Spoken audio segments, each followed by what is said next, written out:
Słychać mnie może teraz? Ja słyszę. Ale wyłączyłam kamerę. Jak ją włączę, to boję się, że znowu będzie problem z internetem. Zaraz spróbuję włączyć jeszcze raz.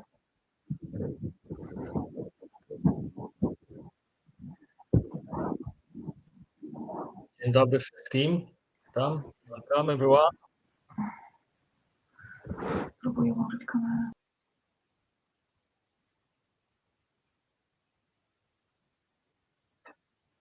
Dzień dobry, dzień dobry. Dzień dobry.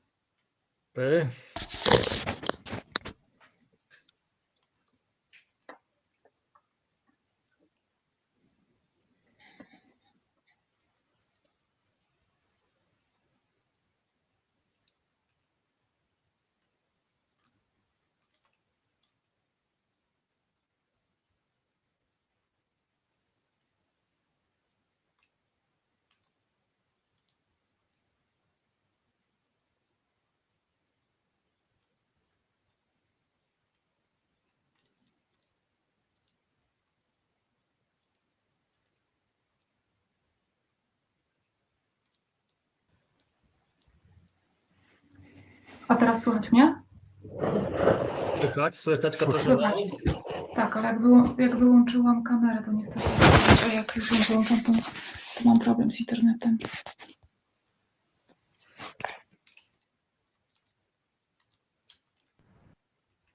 Jeszcze raz spróbuję.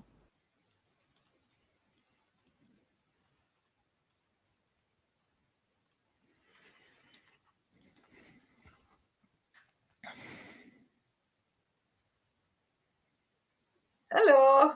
Hello. Hello. Everyone. Nori. Your Hello, I will be in the apartment. No, where are you? what's the problem? We are at the Balaton, Mm-hmm. but I'm trying to get to the apartment soon. Okay, I have problem with my camera. I will try to fix during the seminar.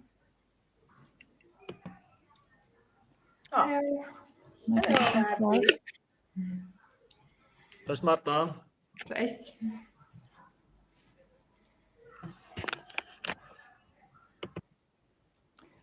Okay, so I will try to fix the problem with camera during the seminar, and now maybe we can start. Good afternoon, dear professors, dear colleagues. I would like to warmly welcome you to our fourth seminar within the research project Legal Protection of Children with Disabilities, organized by the Justice Institute. My name is Katarzyna Ruszewska. I'm an associate professor.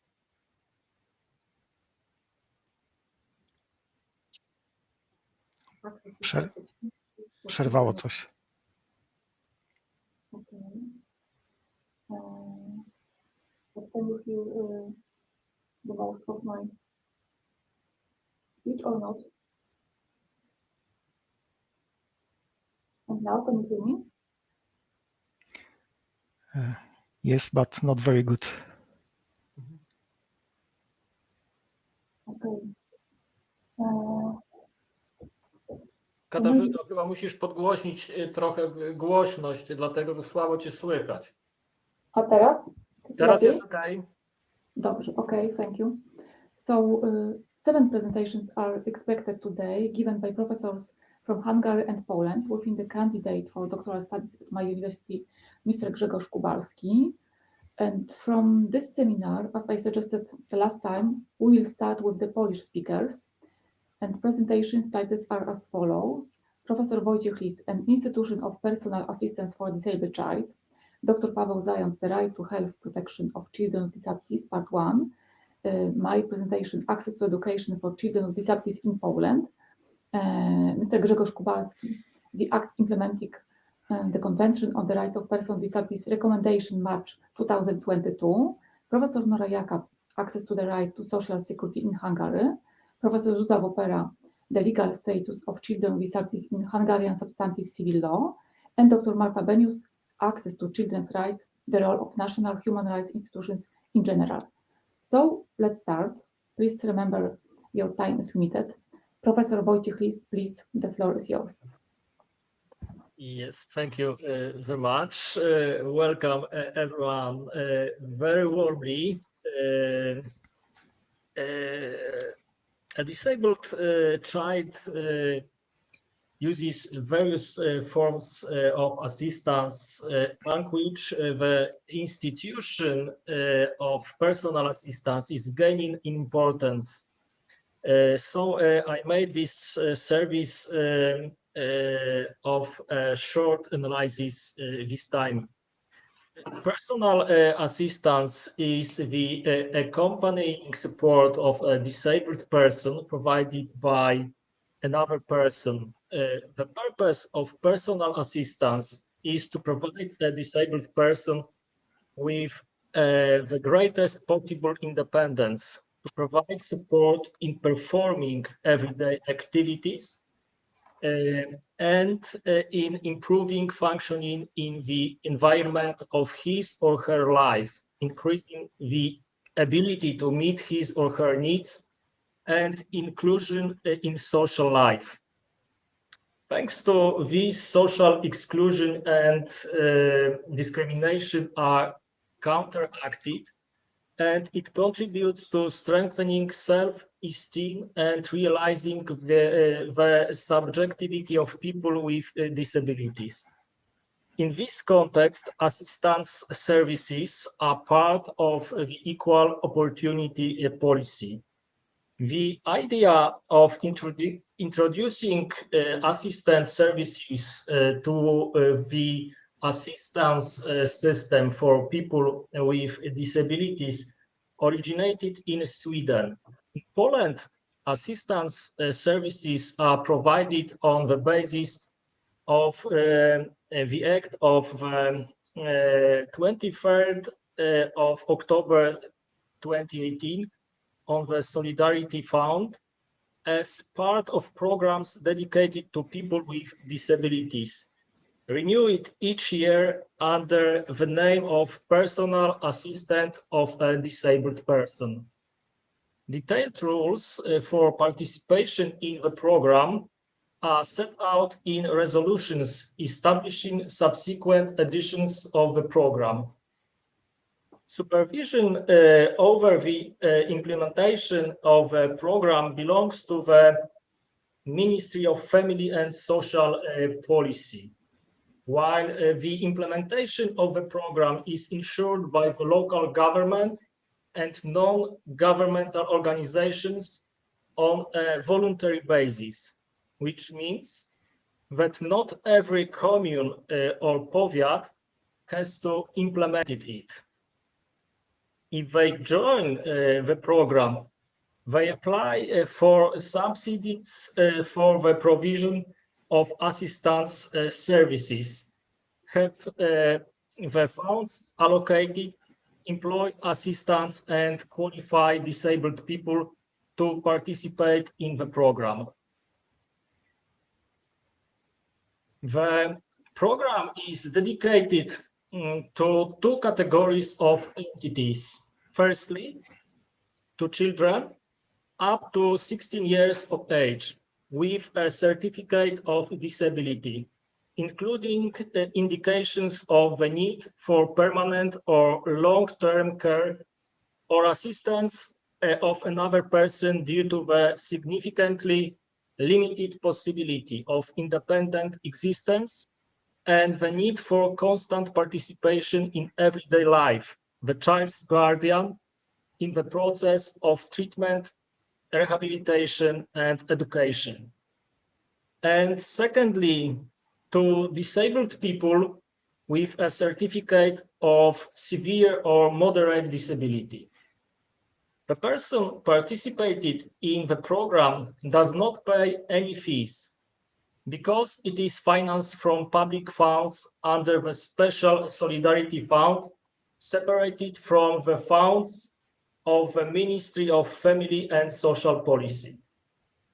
Assistance services are provided by a personal assistant, which can be a person with a document confirming obtaining qualifications of an assistant to a disabled person, an elderly caregiver, a medical caregiver, a pedagogue, a psychologist, a nurse, a therapist, a psychotherapist, or having at least 6 months of documented experience in providing direct assistance to disabled people.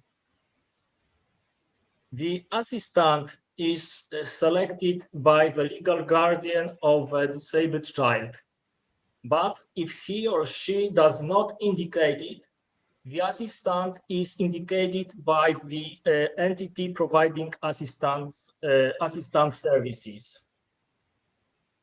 The scope of the assistance activities is highly individualized, tailored to the needs and preferences of a specific person, depending on the type of disability, life situation, and degree of independence.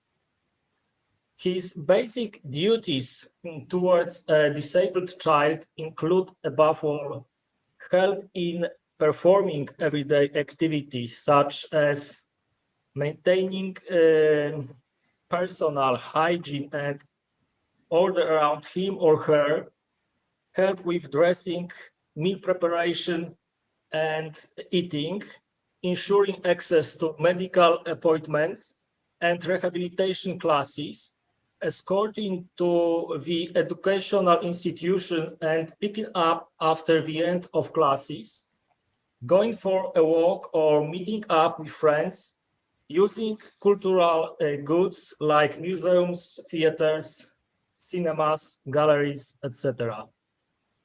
Assistance services should always be adapted to the real needs of a disabled child.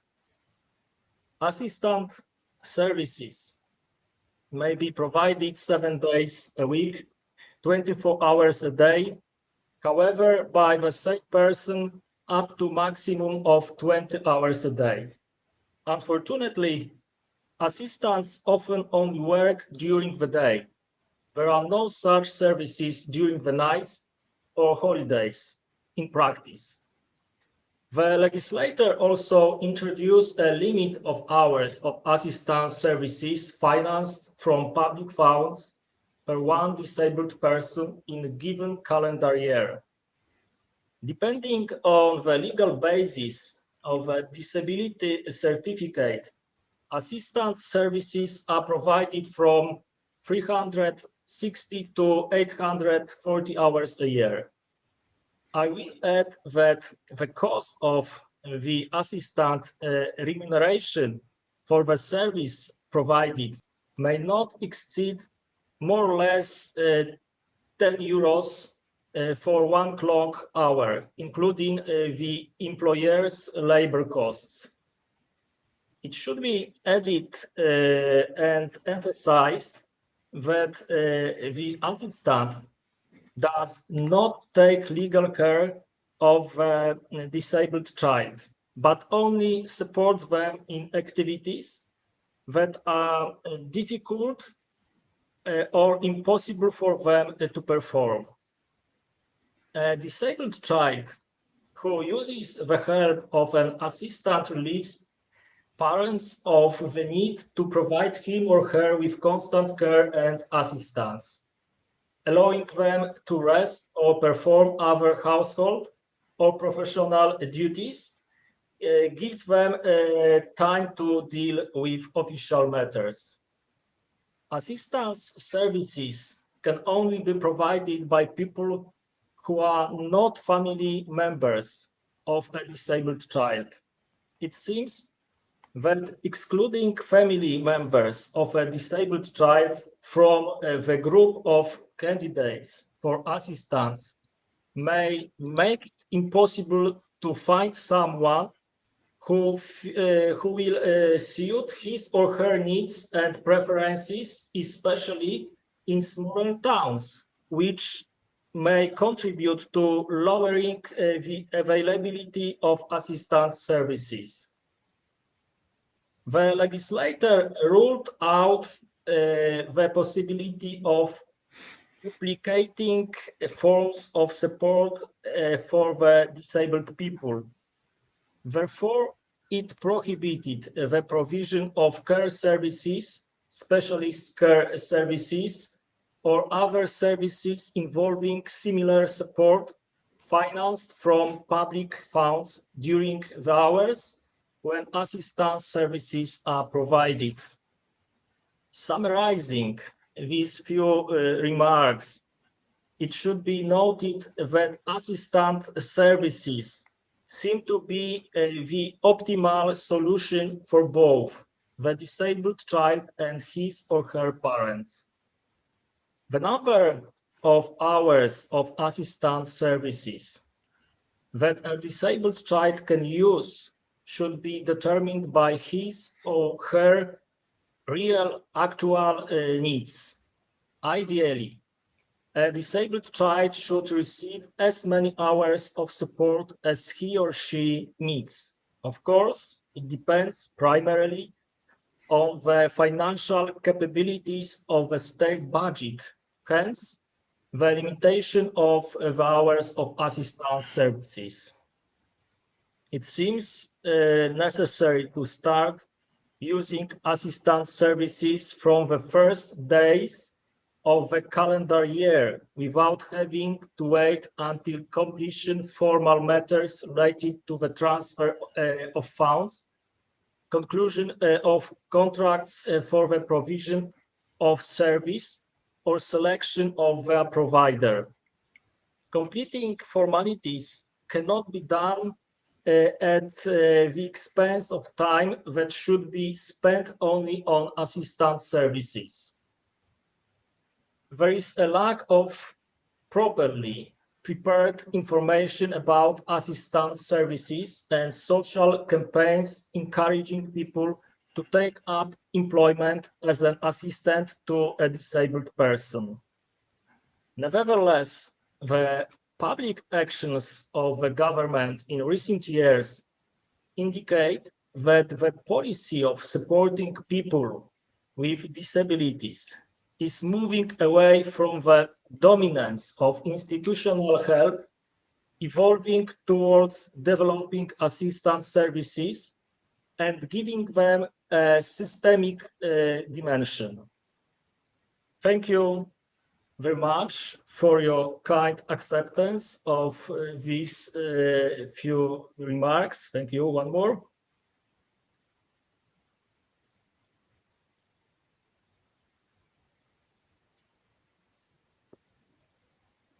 Thank you, Professor. It is very conventional issue based on... Katarzyno, bardzo słabo cię słychać. Can you hear me? Oh yes, I'm sorry. Can you hear me now? Maybe better? It's better? A little bit. Okay. So thank you again very much. And now, Dr. Paweł Zając, please. Thank you very much. Good afternoon, all. Today, I would like to say a few words about the right to healthcare.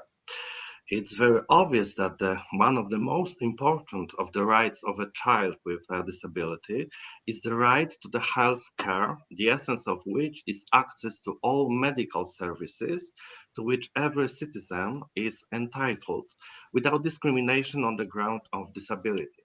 In addition, however, often a child with a disability needs much broader diagnostic, constant rehabilitation, and expensive treatment, as well as the purchase of specialized equipment.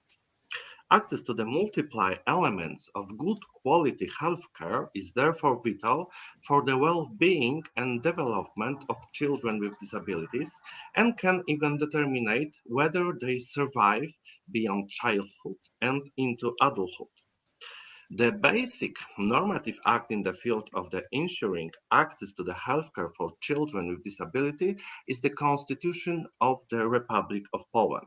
But this topic was analyzed earlier by Professor Lis, so now move on to another topic, because from the point of view of the adapted theme, it will be important to analyze the issue of healthcare, like access to the health services and benefits obtained by children with disabilities. Particular attention was paid to this aspect both in the Convention of the Rights of Persons with Disabilities in Article 25 and in the Convention of the Rights of the Child in Article 23, Section 3. In Polish legislation, according to Article 2 of the Act of Healthcare Services financed from public funds, the following people have the right to use healthcare services: people covered by universal, compulsory, and voluntary health insurance, which they called insured; uninsured person having Polish citizenship or a regulated status and residing in the territory of Republic of Poland who meet the income criterion for receiving social assistance benefits, as well as children and youth up to the age of 18 and women during pregnancy and the postpartum period. This person may use the so-called guarantee services, which include services in the field of the basic healthcare, outpatient specialist, care hospital treatment, psychiatric care and additional treatment, medical rehabilitation, care services under long-term care, dental treatment, spa services, supplies of medical devices that are orthopedic items and aids, emergency medical services, palliative and hospice care, highly specialized services, and health programs. Persons with disabilities are entitled to benefits to the same extent as all insured persons. The expectations are general anesthesia when performing guaranteed dental services and the use of composite light carrying materials for fillings, which children and adolescents with disabilities up to the 16 years of age and people with a significant degree of disability are entitled for in case of medical order. In addition, on the basis of the Act on Special Solutions Supporting People with a Significant Degree of Disability, these persons have the right to medical devices up to the limit of public funding specified in the relevant regulation according to medical indication, without taking into account periods of use of the sequence healthcare services and pharmaceutical services provided in pharmacies, reimbursed services in the field of medical rehabilitation in the amount adjusted to health needs, access to ambulatory specialist services financed from the public funds without a referral from a health insurance doctor. The Polish healthcare system provides that outpatient specialist care is provided on the basis of a referral from a primary care physician. However, a referral is not required for persons under 18 years old who have been diagnosed with a severe and irreversible disability or an incurable life treatment disease that had arisen in the prenatal period of the child's development or during childbirth, as well as for persons with a significant degree of disability. Children and young people up to the age of 18, and if they continue their education up to the age of 26, disabled children up to the age of 16, and disabled children after the age of 16, if they have been diagnosed with a significant degree of disability, as well as children entitled to a survivor's pension, do not incur payment for cost of food, accommodation in a spa hospitalization for children, a spa sanatorium for children, and a spa sanatorium as a part of the spa treatment on spa rehabilitation. Children with disabilities also have the right to reimbursed medicines, foodstuff intended for particular nutrition uses, and medical devices issued on the basis of prescription. The list of drugs specified in the announcement published every 2 months by the Minister of Health pursuant to Article 37 of the Act of the Reimbursement of Medicine, Foodstuff for Particular Nutrition Uses and Medical Devices. In a situation where a given medicine, food intended for particular nutrition uses, or a medical devices would not be on the reimbursement list, it is possible to take advantage of the tax relief for medicines. The right to relief is granted to the person who are dependent on the following disabled person, like spouse, own and adopted children, foreign children adopted for upbringing, stepchildren, parents, spouse parents, siblings, stepfather, stepmother, son-in-law and daughter-in-law, if the tax year, the income of this person with disabilities do not exceed 20 times the amount of the social pension applicable in December 2022. As a part of the relief, you can deduct that the amount constituting the difference between the actual expenses incurred for medicine in a given month and the amount on 100 zloty if a specialist doctor states that a disabled person should be used certain medicines permanent or temporary. Children with disabilities who need permanent or long-term care or assistance of another person due to the significant limited ability to live independently, and they need permanent assistance of a career in the process of his treatment, rehabilitation and education, and also entitled to medical devices without specifying periods of using. In that case, an order is required to receive such support. They are issued by a doctor, nurse, midwife, feldsher, or physiotherapist. A detailed list of medical devices, along with the amounts of reimbursement and periods of their use, can be found in the regulation of the Minister of Health on the list of medical devices issued on order.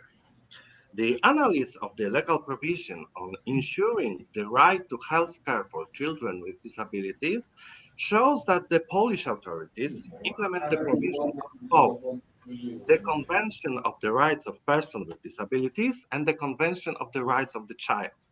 The system structure of healthcare for people with disabilities adopted by the Polish legislator is in the line with the common practice adopted by the most countries. It is based on placing relevant provision in normative acts regulating specific thematic issues such as healthcare service, rehabilitation, or access to drugs. However, it is worth considering whether it would not be a better solution to adopt a single act strictly regulating the rights of people with disabilities, which would include provisions that are currently scattered among various normative acts. An example could be Disability Service Act in Australia, which is a detailed guide to how Australian government support and services are found and provide for people with disability. A similar construction was also adopted in the Spain. Thank you very much for your attention.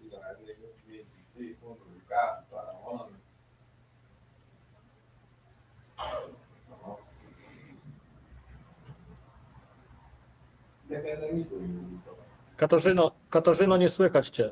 Okay, but okay. So thank you very much. And now it's my turn. Can you hear me? Yes, it's okay. Okay, but maybe I won't launch my presentation because of these complications. So I'm using two equipment. So maybe I try today without presentation. I would like to present the subject access to education for children with disabilities in Poland, and I will focus on the right to education of children only, of children, because the right to higher education I will present at next seminar in September. The right to education is, of course, one of the most obvious rights of the child, widely interpreted in international and same in national law. And discussing the right to education of children with disabilities, I will focus on several traits. First, constitutional protection. Second, Poland as a party to Human Rights Convention, and the organization and financing of education system. And last point, the main problems concerning these issues. So the first trait, constitutional protection. In accordance with our Polish constitution, of course, everyone shall have the right to education. Education to 18 shall be compulsory. Education in public schools shall be without payment. Only fees and payments may be charged for certain services, but on the high level, so by higher education. Parents shall have the right to choose school, even other than public, and public authorities shall ensure universal and equal access to education, and they shall establish and support systems for individual, financial, and organizational assistance to pupils and students also. Thus, the right to education is protected by Polish Constitution. The most important provisions concern free education in public system, universal equal access to it, and of course, some kind of assistance. And these are very good provisions, I think, compared to other in this chapter of our Constitution, because our Constitution is from 1997. So, for example, when it comes to the protection specifically of children or persons with disabilities, constitutional protection is still in the welfarist model. And the Constitution says, for example, about care, about ensure the subsistence, adaptation to work, and nothing about ensuring the same rights. Yes, so we called this model welfarist model. Our standard, of course, our standard of protection is also set by ratified international agreements. We are bound by international standards. Poland is a party to UN International Human Rights Covenants of 1966, the European Convention of Human Rights, the European Social Charter, but only original version, and CRPD and CRC, of course. But unfortunately, we have not ratified the optional protocol, third optional protocol to CRC on procedure, and optional protocol to Convention on the Rights of Persons with Disabilities. And this makes it impossible to vindicate individual rights for Polish citizens or for Polish, of course, children represented by their guardians or their parents. And maybe last example, Poland, of course, signed also the Marrakesh Treaty. It's important for blind and visually impaired people. At this point, since we are talking about international obligations, the issue of minimum core obligations in education is quite interesting.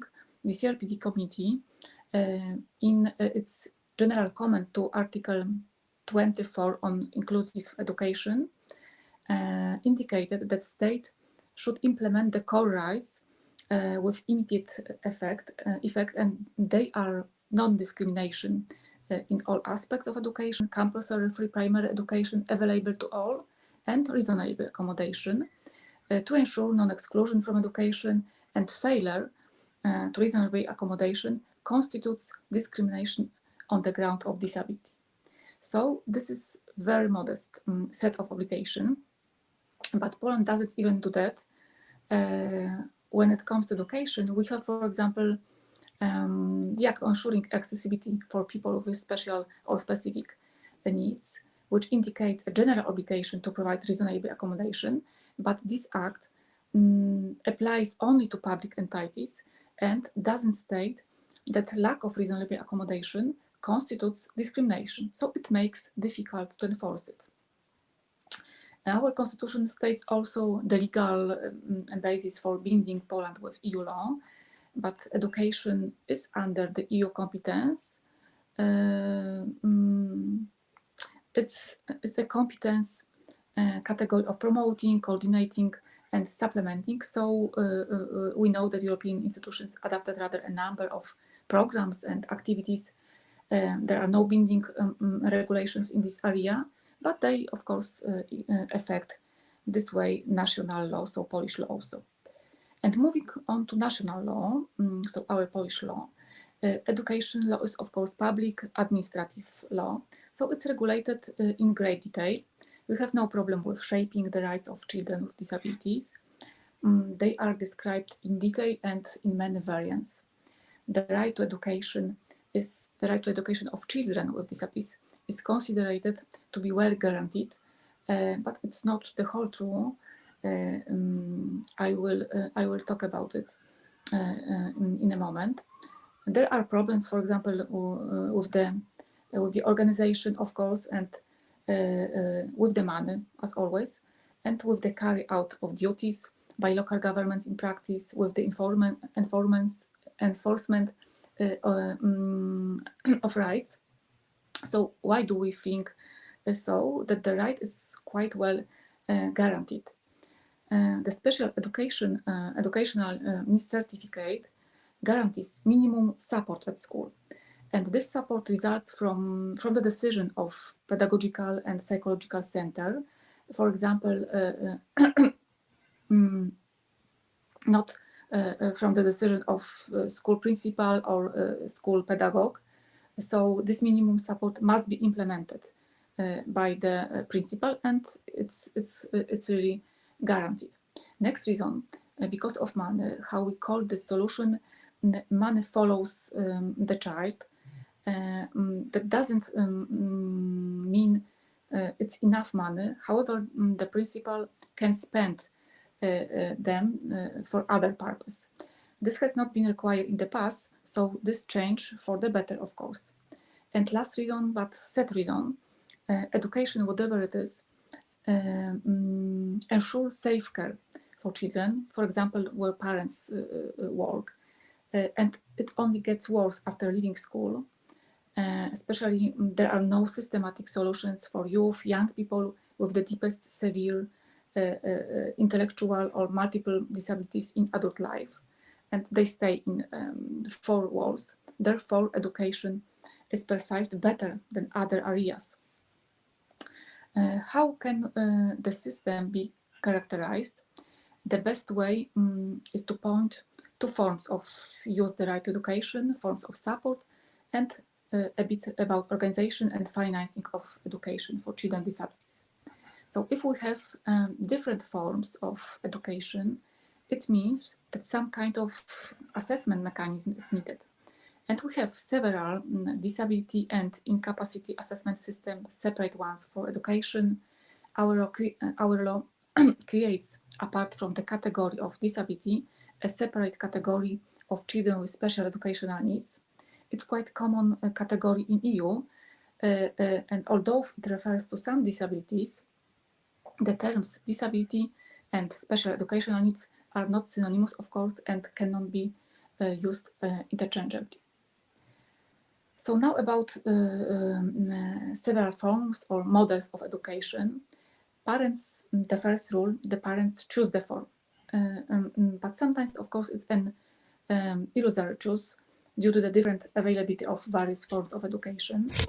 However, children with disabilities can attend general classes, integration classes, and special classes also.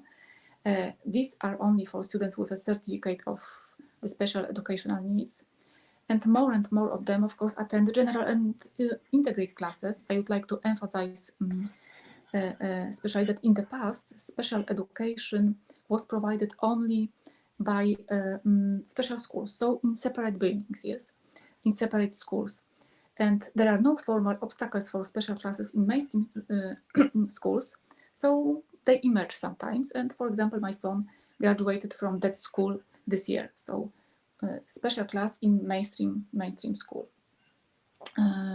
We also have models like homeschooling provided by parents or guardians and individual teaching. In theory, this individual teaching concerns children who are unable to get to school, yes, so to get school. So after an accident, for example, when the whole body is in the cast, in the plaster, or after a transplant with a low immunity, but also for children in a severe mental state, youth with psychosocial disability. But in practice, children with functional disorders, including autism or rare disease with atypical neurological disorders, were often pushed out of schools without their will. And next point, the forms of support. We can distinguish various forms of support for children with disabilities, like the right to postpone or to extend the period of schooling, the possibility to use technological tools, other languages or communication system, braille, sign languages, augmentative and alternative forms of communication. Organizational changes, of course, are possible. The children learn in, for example, small classes. They can expect the exams forms to be adapted. Various forms of therapy on site at school are provided, as well as individual personal support. So the possibilities seem great. And finally, about financing and organization, there are differences in the organization and financing of education for children with disabilities compared to children, healthy children, if I can say that way. The state budget pays for students in school, and the amount of subsidies for children with special education needs varies and is higher than for healthy children. The municipalities organize of kindergartens and schools, finance kindergartens, and provide transport for all children and for children with disabilities also. The counties, so there are in our system powiats, we call them powiats, they organize special school, and because they are bigger entities and more professional than smaller municipalities, so at first glance it seems okay, yes. So what problems are associated with the organization and financing of education? First, the division of financing between municipalities and the state budget leads to competences disputes. So the state budget covers only current expenses, mainly teachers' salaries, and it doesn't include the cost of investment in education.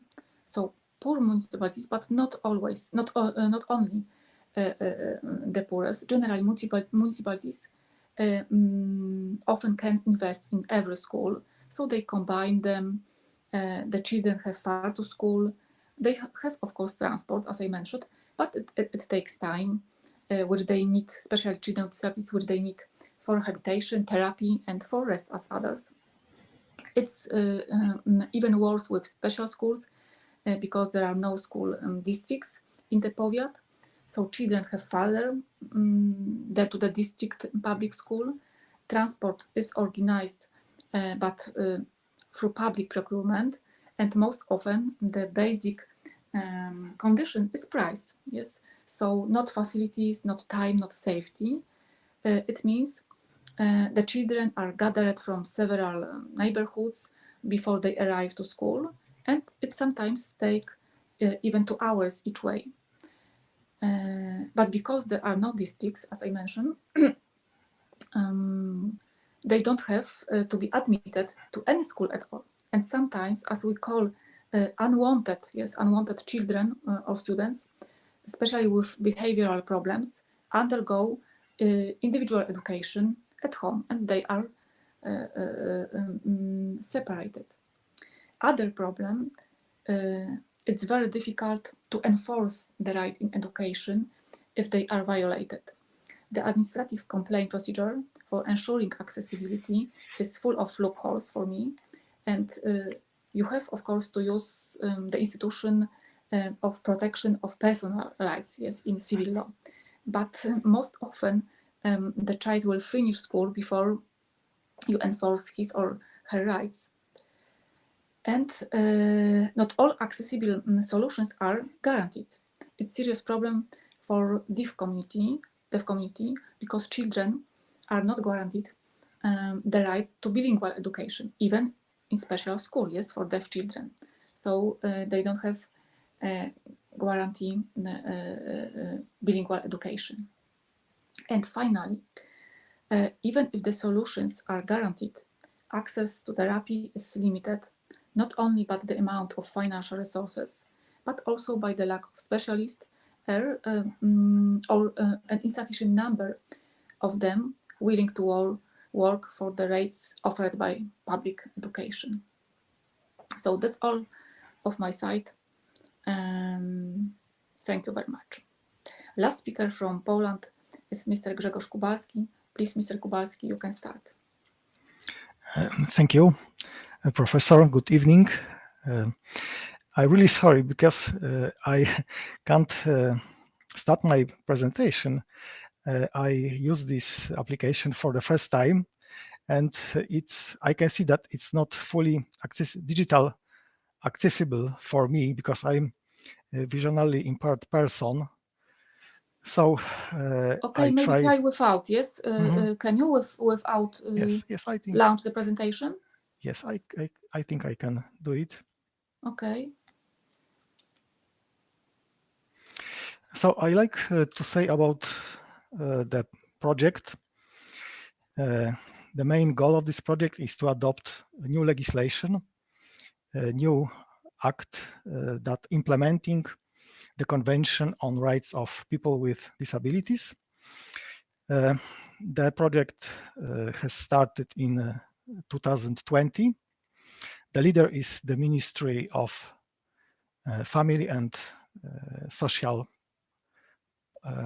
Politics, and other partners are non-governmental organizations and two universities, Warsaw University and the Warsaw School of Economics. And our goal is to analyze all the legal system and generally the situation of people with disabilities in Poland, and also prepare recommendations how to change our law to implement the convention. I like to say only about recommendations regarding to children, because today we are talking about children. First recommendation. I start talking about problem and then I say what the recommendation is. So we see that even there is the provision in Polish Code of Civil Procedure that court should hear children in each case that it's connected with the interests of the child, but the courts often doesn't hear children. What the possible reasons are? Firstly, there is no obligatory trainings for judges and for other persons working in courts, so they have no knowledge. And the second reason is that in courts we haven't got experts that can help judges to communicate with children with disabilities. So lack of knowledge is probably the main problem, and we recommend to change the provision in Code of Civil Procedure. In the provision, there is 3 conditions when court don't have to hear children. One of the condition is I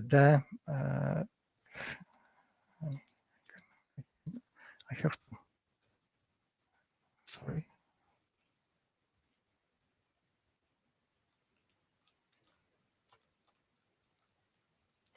Yes, okay.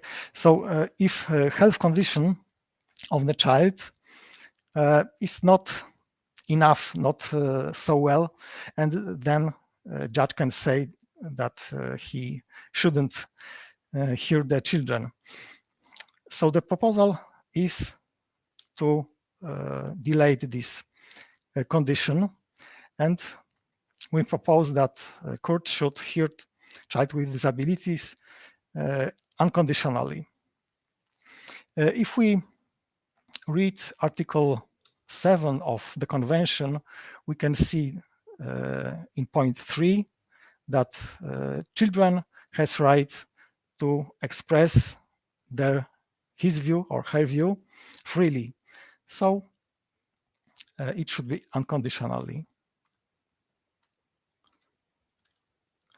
And other very important problem regarding children and also regarding each persons with disabilities is the deprivation of the capacity to perform legal acts. Because in Poland we have provision in the civil code that it is possible, for example, because of mental illness and intellectual retardation. It is inconsistent with the convention because it says that everyone disabled person can have legal capacity and have capacity to perform legal acts. And now our recommendation.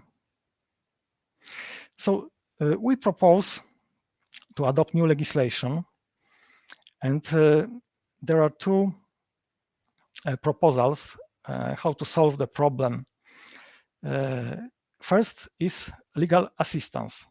It means that person with disability has legal assistant who help this person to perform legal acts. And this solution is for those who want to participate personally in performing legal acts. But we have also the other group, people who don't want to participate in performing legal acts or can't participate in performing legal acts. And the second solution is proxy to people with disabilities.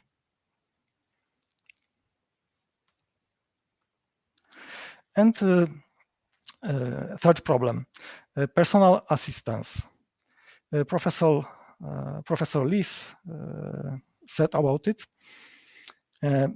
We know that in Poland, we have only programs supported this solution, but it is not permanent support, because generally the program starts in April, ends in December. So there are 3 months when people with disabilities have not help from the personal assistant.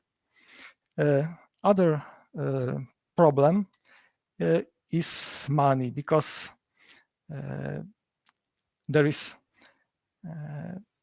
we have annual budget for this program. So when we have no money for more people, some people with disabilities can't achieve this help. So our proposal is adopt appropriate legislation that cost that the program, the support from government to provide personal assistant will be permanent, and each person who really needs this help could achieve it. And at the end, about the project, so we know that the new legislation will not adopt till the October election, because this year we have election in Poland. So I believe it could be possible in the future parliament. Thank you very much. Thank you very much. Now we can move on to Hungarian speakers. I would like to invite Professor Mara Jakab. Please, Professor, the floor is yours. Yes, thank you. I suggested to start with Professor Vopera and then Professor Benius and me, if you don't mind. Okay, no problem. I'm always the first one. Thank you. Mm-hmm. So, Professor Vopera, please. Okay. Thank you so much. So, dear colleagues, good afternoon, all of you. In the second part of my research, I undertook to examine the legal status of rights of children with disabilities in current Hungarian substantive and procedural civil law. I would like to emphasize that I am also still at the very beginning of the second phase of my research. I'm very happy that I can able to be connected with our guest presentation a little bit, because I'm also talking about the right of children to participate in Hungarian civil procedure law. But today I'm only talking about the children's rights to participate in general, and not the disabled children's right to participate specifically. In my previous presentations, I dealt with the international and European Union legal regulation of the right of children, including children with disabilities, to participate in civil proceeding. In my today's presentation, I will outline the regulatory framework of Hungarian law in the field of children's right to participate in civil proceeding. Unusually, in Hungarian private law, the provisions regarding the participation, hearing, and to give a child an opportunity to express his or her views in civil judicial proceeding affecting them are found on the one hand in the Civil Code and on the other hand in the Civil Procedure Code. The new Hungarian Civil Procedure Code, which entered into force on January 1st, 2018, took into account the strong protection of the best interest of the child as a primary consideration when defining family law procedure and developing its special regulation. The Civil Procedure Code significantly expanded the range of family law courts procedure for which special rules are established by the code compared to the previous Code of Civil Procedure. The Civil Procedure Code contains special procedural regulation for matrimonial action, action for the establishment of parentage, action related to parental custody, action related to contact with the child, actions related to the termination of adoption, and action brought for the maintenance of a minor child. An act amending the Civil Procedure Code in 2020 introduced additional special rules it based on the experience of judicial practice, the purpose of which was to speed up this procedure, on the one hand, this family law procedure, and the other hand, to guarantee the best interest of the child. In addition, the amendment of the Civil Code, which entered into force on January 1st, 2022, broadened the joint exercise of parental custody and shared physical custody, keeping in mind the best interest of the child. Both when codifying the Civil Procedure Code and the Civil Code, an important legislative goal was to develop regulation in accordance with guidelines of the Committee of Ministers of the Council of Europe on Child-Friendly Justice.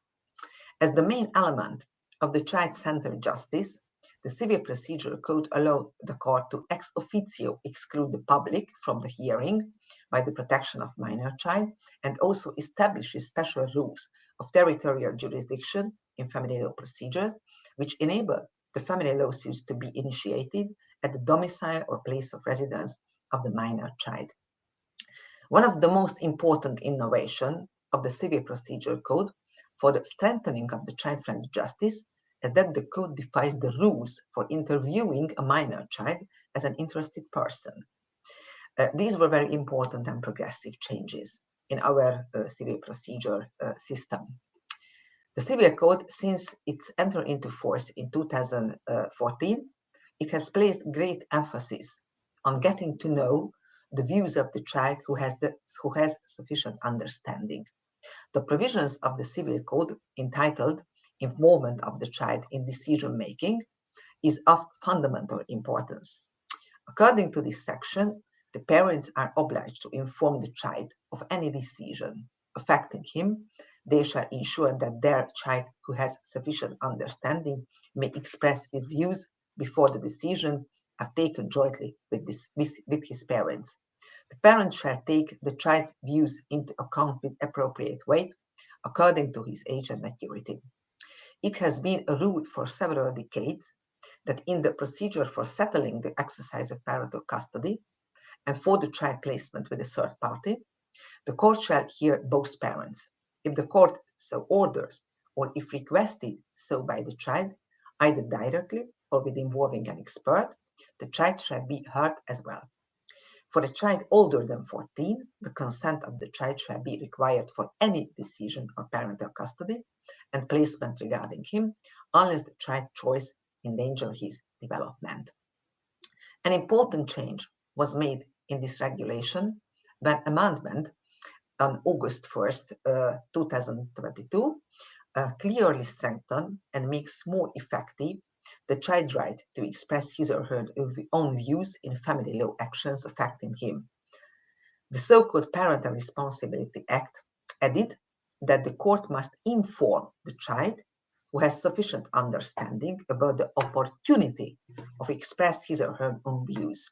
It's important to emphasize that this supplement didn't change the previous regulation of the hearing of the child, only in order to make the channeling of the child's views more effective. It requires the court to inform the child has sufficient understanding. So we must make a clear distinction between the provisions on hearing the child and the court's obligation to inform the child who has sufficient understanding of opportunity to express his or her views. The court's obligation to notify doesn't mean that it orders the child to be heard, but that the court informs the child who has sufficient understanding that if he or she wishes, he can express his or her views in some form during the procedure. In the notification sent to the child from the court informed the child that he or she can express his or her views in different ways. They can do it in writing, in the form of any electronic message, video message, or drawing, which they can send to the court electronically with the help of their parents or even independently. Namely, the child doesn't have to appear in the court. The use of electronic communication generally is already natural for the children belonging to the generation Z. We have to mention that this regulation is otherwise flexible because it is up to the court at which stage of the first instance procedure to inform the child of the possibility to express his or her views. As I mentioned earlier, the procedural rules for interviewing the minor child as an interested person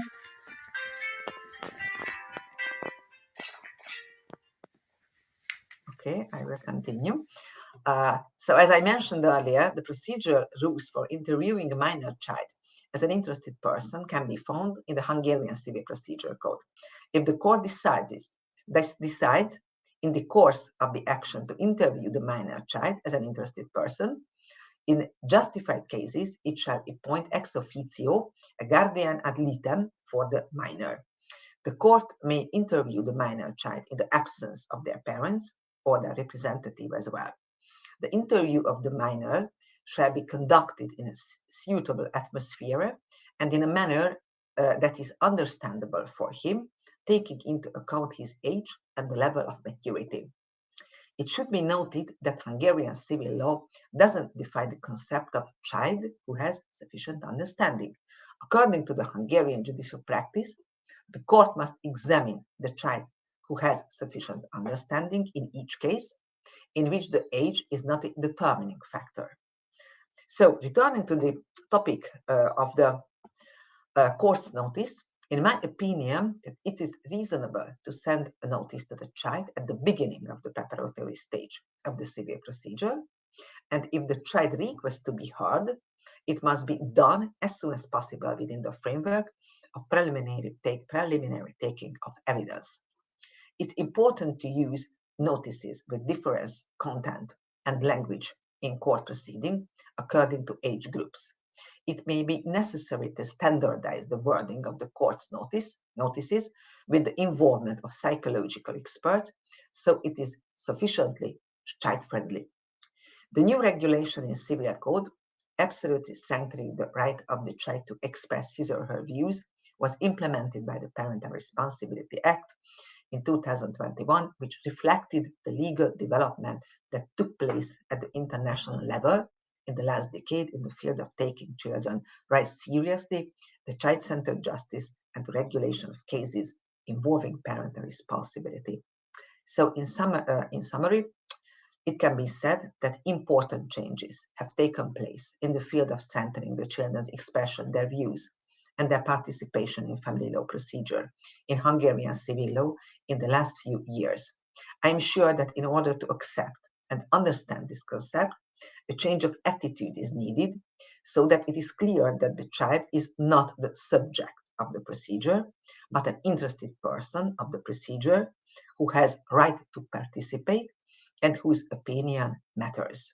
And this principle must also apply to the children with disabilities. Thank you for your kind attention.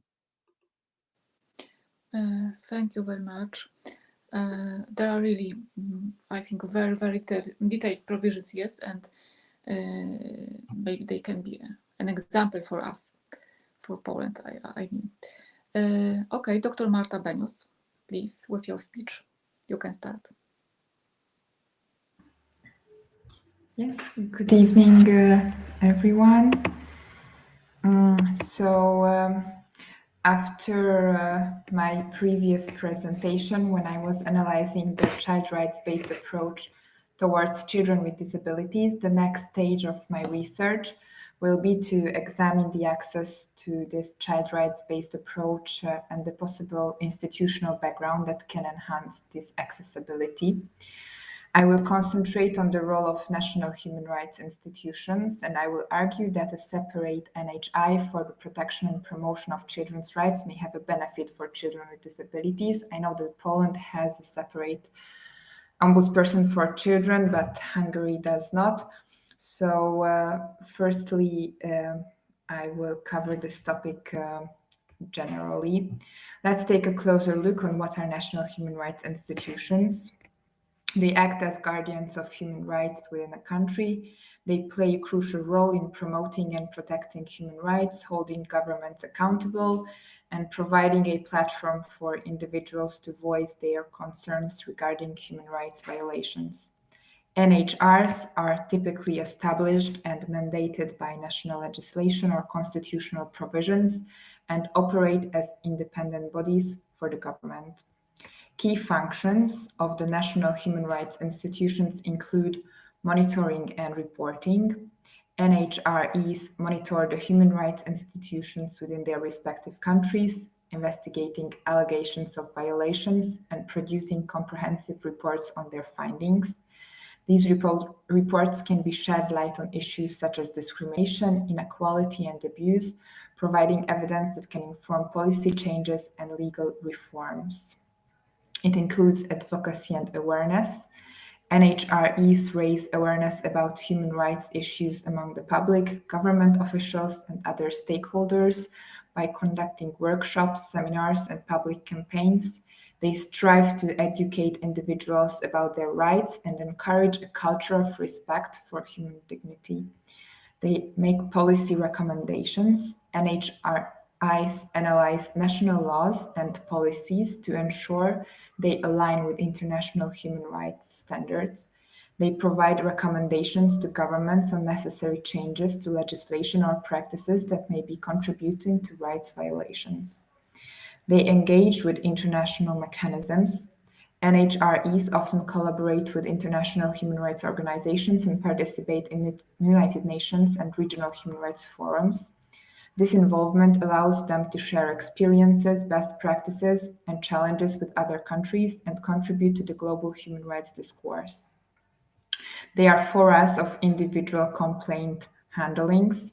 Some NHREs have the authority to receive and investigate complaints from individuals who believe their human rights have been violated. This provides an avenue for victims to seek redress and justice when their rights have been infringed upon. They provide legal support. NHREs may offer legal assistance to individuals who are unable to access justice due to financial constraints or other barriers. This ensures that vulnerable and marginalized populations have an opportunity to assert their rights. They direct dialogue and mediation. NHREs often act as intermediaries between the government and civil society, fostering dialogue and cooperation to resolve human rights issues. They can mediate conflicts, encourage constructive discussions, and facilitate solutions that respect human rights principles. They take role in capacity building. NHREs engage in capacity building activities for government officials, law enforcement agencies, and civil society organizations. By enhancing knowledge and skills related to human rights, they contribute to more effective protection and promotion of these rights at all levels. NHREs vary in their structure and authority from one country to another. Some have quasi-judicial powers, allowing them to make legally binding decisions, while others primarily serve as advisory bodies. From an international perspective, the importance of the Paris principles are to be underlined. The Paris Principles refer to a set of international guidelines that outline the essential characteristics and functioning of national human rights institutions. These principles were adopted by the United Nations General Assembly in 1993 and are named after the city where they were adopted, Paris. The Paris Principles are a significant milestone in the development of the NHRI worldwide, as they provide a framework for ensuring the interdependence, effectiveness, and credibility of these institutions. The key elements of the Paris Principles include, firstly, mandate and functioning. NHRIs should be established by law or constitution and have a clear mandate to promote and protect human rights. Their functions should encompass monitoring, investigating human rights violations, providing recommendations, raising awareness, and engaging in human rights education. The next element is independence. NHRIs should operate independently from the government and other actors. This independence ensures that the institution can objectively address human rights issues without political interference. They should be plural and diverse. NHRIs should reflect the diversity of society and be encompassed of individuals from different backgrounds, maybe also persons with disabilities. They should have adequate resources. NHRI should be provided with sufficient human, financial, and technical resources to effectively carry out their functions. Adequate resources are crucial for their operational autonomy and capacity to address complex human rights challenges. They should have autonomous status. NHRIs should have a distinct legal identity that separates them from other government entities, ensuring their distinctiveness and safeguarding their independent status. They should have a broad mandate. NHRIs should have a broad mandate to cover all human rights, including civil, political, economic, social, and cultural rights. This allows them to address a wide range of issues affecting individuals' lives. NHRIs should collaborate with civil society organizations, government bodies, and international institutions to effectively promote human rights, enhance dialogue, and share information and best practices. They should be accessible to the public and have the capacity to address complaints, provide assistance, and take actions to remedy human rights violations. They should be transparent in their operations and accountable to both the government and the public. Regular reporting on their activities and impact enhances their credibility. NHRIs should uphold principles of non-discrimination, equality, and inclusivity in their work, ensuring that the rights of all individuals are protected without bias.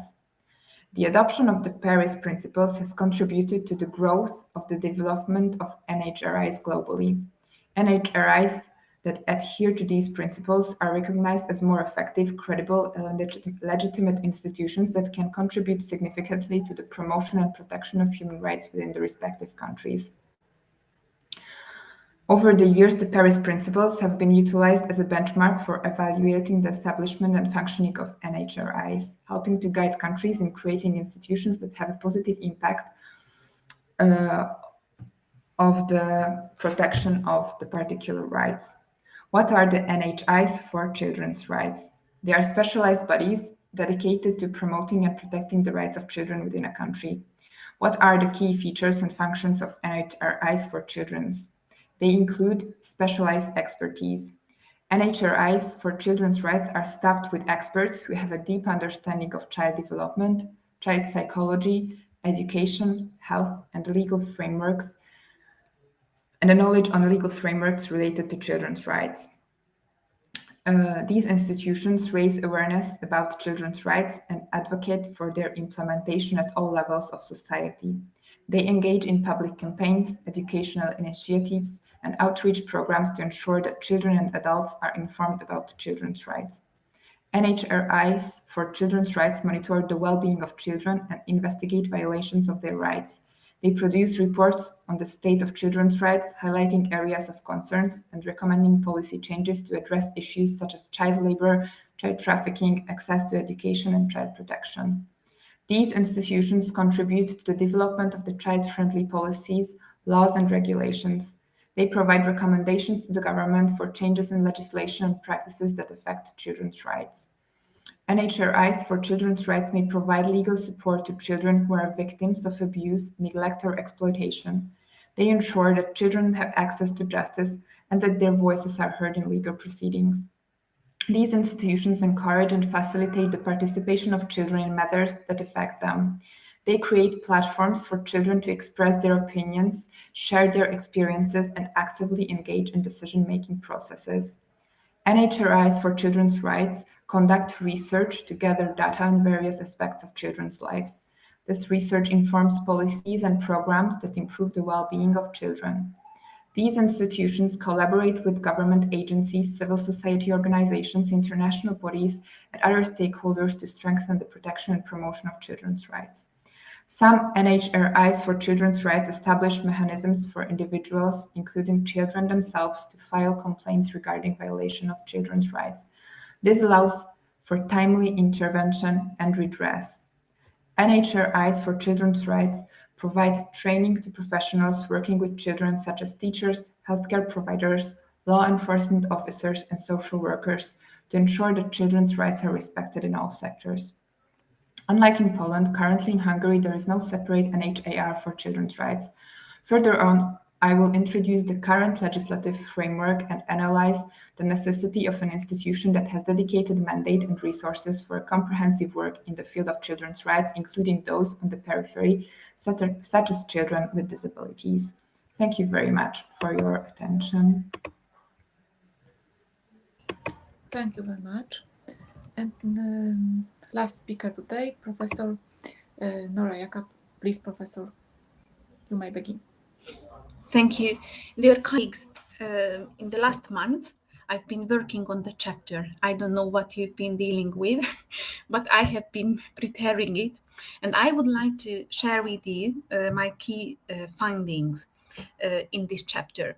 And what I tried to do was to summarize what I've been talking about since the beginning of this project. And I tried to make some other researches on what inclusive social protection system means for children and for disabled children.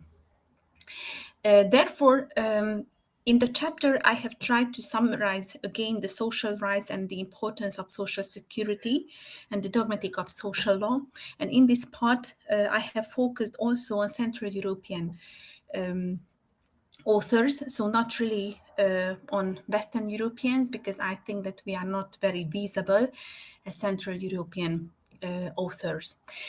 Then I've been dealing with the CRPD and the social protection and children in the convention.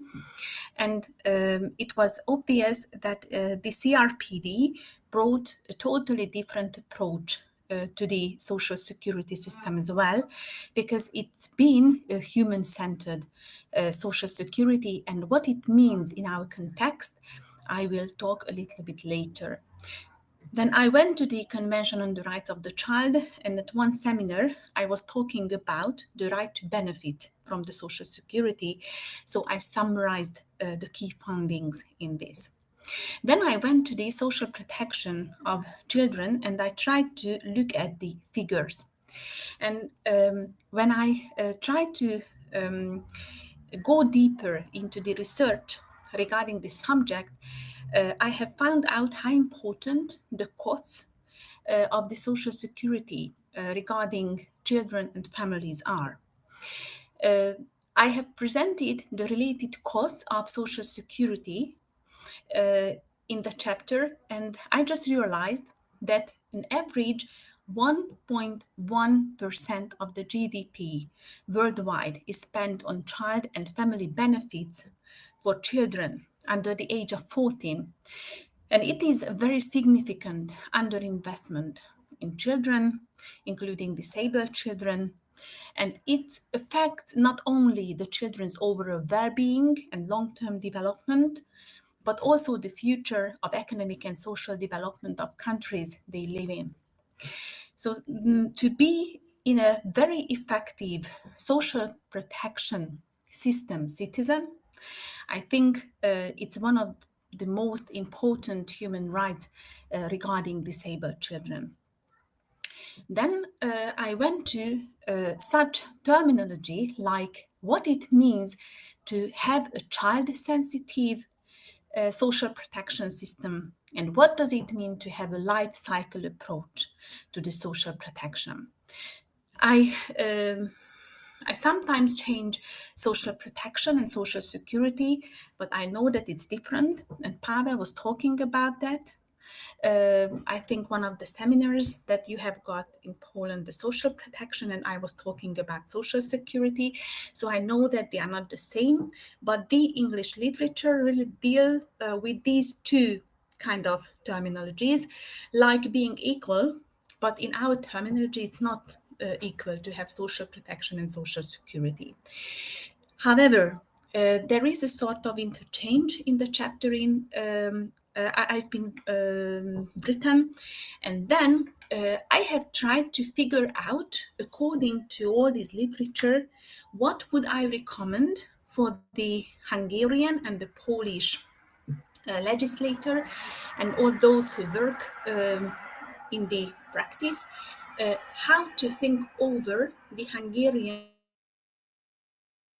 What should be the key factors we should think over how we should build a very inclusive social security and social protection system.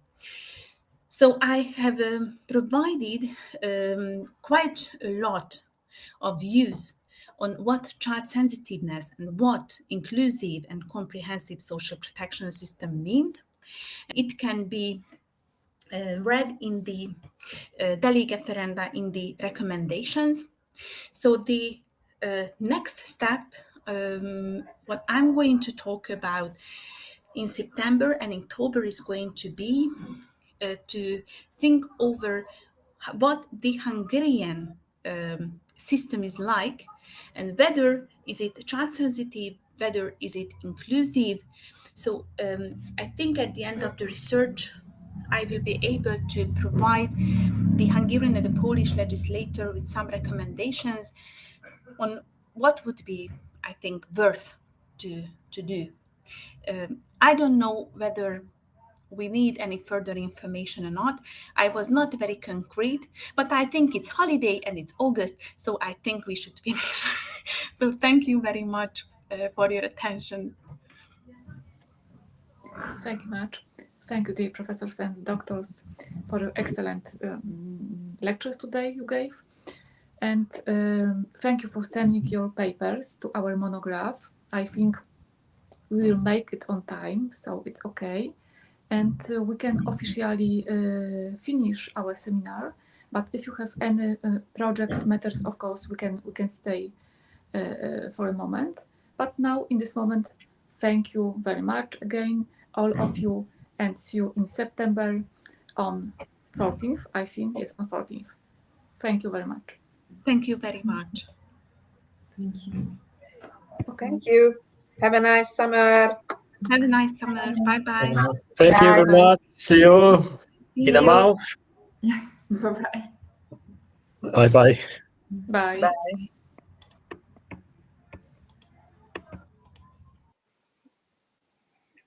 Kasia, ja mogę mieć jedno pytanie?